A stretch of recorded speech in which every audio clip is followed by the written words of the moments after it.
Bank of America. The Bank of America, through its lawyers in Washington, hired 3 private intelligence organizations which posited a budget of $2 million a month to take down WikiLeaks. The documents from that are proven. The CEO of one of those intelligence organizations, H.B. Gary, resigned as a result.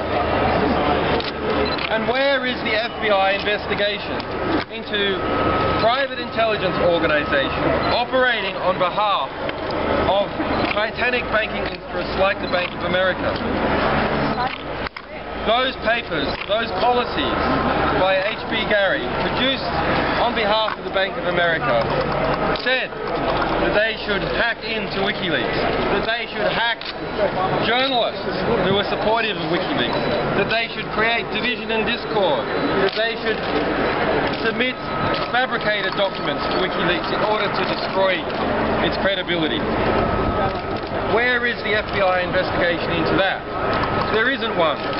But on the same hand, we see over 100 raids and arrests of our supporters in the United States, in England, in Spain, in Australia, who have done nothing but try to do an electronic equivalent of what is going on here today. An electronic sit-in of PayPal, Bank of America, Visa, MasterCard, and so on.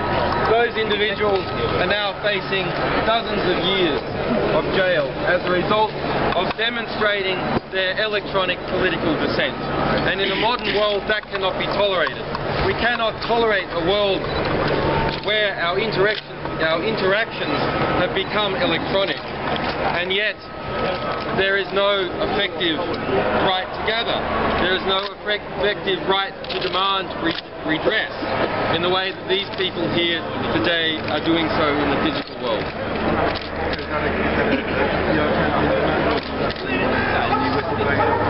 By November 14, the European Commission is due to make its first ruling as a result of our complaint against Visa and MasterCard. That will either open up a full investigation and prosecution of the antitrust activities of Visa and MasterCard in relation to WikiLeaks, or the investigation will be dropped. If the investigation is accepted, then that tells us something extremely important about the bank, and it's the first sign of a strong disciplining force in relation to unlawful activities of major banking powers. If, on the other hand, that investigation is dropped by the European Commission, that tells us something important about Europe and its relationship to American banks. That is, it is servile to American banking interests. That Europe, as a nation, as a multi-state entity, has no effective power to support the interests of its own population against multinational corporations acting out of Washington foreign policy. Julian, what do you hope this protest will achieve today? This protest? I hope that this protest, more than anything else, will result in a similar sort of process to what we saw in New York, to what we saw in Cairo, to what we saw in Tunisia. It is not an instantaneous process. Rather, it is the professionalization of activism, the professionalization of demanding response and redress from an elite in society that is no longer reflecting the majority will. And if we look at what happened in Cairo and what happened in New York over the last few months, we have seen that through dedication, courage and professionalism, what seems to be an initially discordant group can come together and make sound political structures and political decisions. And I think we may see that today. It looks hopeful. what's going on here. There's a lot of people, there's a good turnout, the people are behaving respectfully to each other, they're thinking about the big issues and not the small issues. And so that gives me great hope for how this demonstration and process will develop over the next month. How do you think the police are behaving? I hear you had a run with the media, right? The police here are kettling people. This was denounced only a few months ago, and recommendations were put in place in the MET that kettling be eliminated or reduced. And yet, we see it here used against a peaceful political protest. And I have spoken to the police here. They have said to me, this is a peaceful crowd, there's good weather, no troublemakers, and so on. So why is it that kettling is being used? This is not something that is routinely used in Australia or the United States or in Canada. It is a tactic that should only be used in the severest situation. It is fundamentally anti-democratic.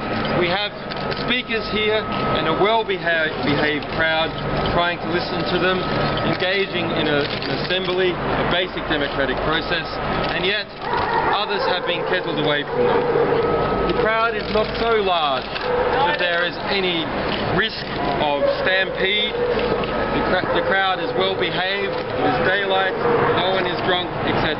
It is a perfect political crowd on the steps. There should be no kettling here. Why do you think that's right? There are thousands and thousands of people here who have been broken up into different groups by the kettling. This is actually a really quite impressive turnout. We must go back to what happened in New York only 3.5 weeks ago with the beginnings of Occupy Wall Street. There are only around 70 people on the first day, so this is an extremely impressive turnout.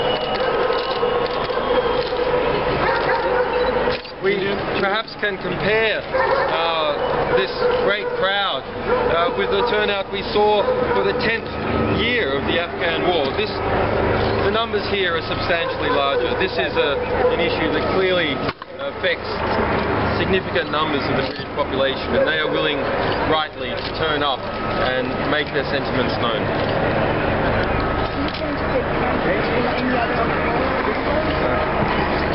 Because of the situation, I cannot take part meaningfully in this process or any others because I am detained most of the time under house arrest in Norfolk. How are you coping with that house arrest? You seem quite relaxed in the sense that how are you physically coping with that position? One can adapt to almost any situation, even up there. What do you say to those who say that solution to withdraw the money from the bank? The first step of action. Well, the important step of action is seeing which banks are good banks. There are some good credit unions, for example, operating in the United Kingdom and rest of Europe. People, yes, should withdraw their money from banks that have practices that they do not approve of or invest in companies that they do not approve of and put them into these other institutions. They have the same levels of protection in terms of financial insurance and roughly the same interest rates. So that is a good step for people to do, to not be fools of these banks, but rather play the market.